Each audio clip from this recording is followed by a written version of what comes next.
பிங்க்ல மேட்சிங்காகவும் இருக்கீங்க. நல்லா இருந்தது பார்க்கறதுக்கு. Thank you thank you. எனக்கும் அப்படிதான் சார் இருக்கு. ரோபோ சங்கர் சார் நீங்க சொல்றது கரெக்ட் தான். ஆமா, நல்ல நல்ல கொரியோகிராஃப் பிராக்டிஸ்ல தெரியாது. ஆமா, நம்ம ஸ்பாட் எப்படி இருக்குன்னா வந்து சார் வந்து ஒரே ஒரு வார்த்தை சொல்லுவார், ஆக்ஷன். அவ்வளோ முடிச்சு இங்கே இருக்கிற எல்லா ஆர்டிஸ்டும் போட்டி போட்டு அடிக்க ஆரம்பிச்சிருவாங்க. 4 வார்த்தை டைலாக 4 வே டைலாக எவ்வளோ முடியுமோ அவ்வளோ இம்ப்ரவைஸ் பண்ணி இங்கேருந்து கவுண்டர் பறந்துகிட்டே இருக்கும். இந்த கவுண்டர் கூட நான் நின்றுட்டு இருப்பேன். நான் டக்குனு கோஆர்டினேட்டர் போய் கேட்பேன், நான் ஏதாச்சும் எதாவது பண்ணுவேன், நான் இம்ப்ரவைஸ் பண்ணி தம்பி உனக்கு இருக்கிற மீட்டர் மட்டும் ஃபாலோ பண்ணி நீ காமெடி பண்ணக்கூடாது, உன்னை சுற்றி தான் காமெடி நடக்கணும் சொல்லுவார். சரி ஓகேன்னு சொல்லி அதான் ஷூட்டிங்ஸ் கூட நல்லா பரபரப்பாக இருக்கும், நல்லா கலகலப்பாக இருக்கும். ஸோ அதுதான் okay.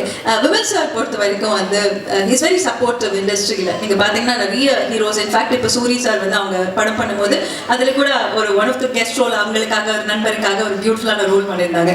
So he's always been supportive to his friends and கூட நடிக்கிறவங்க எல்லாருக்குமே.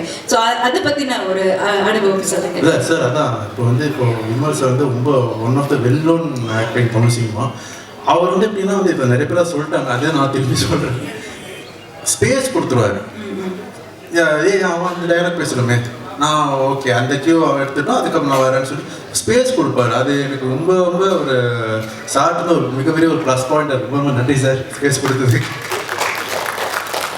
சரி, இப்படியே நம்ம பேசிட்டே இருக்கோம். பாட்டெல்லாம் பார்த்தாச்சு இல்லையா? ஒரு பாட்டில் வந்து நீங்கள் சூப்பரான டான்ஸ் குக் ஸ்டெப் எல்லாம் வரப்போகுது இனிமே.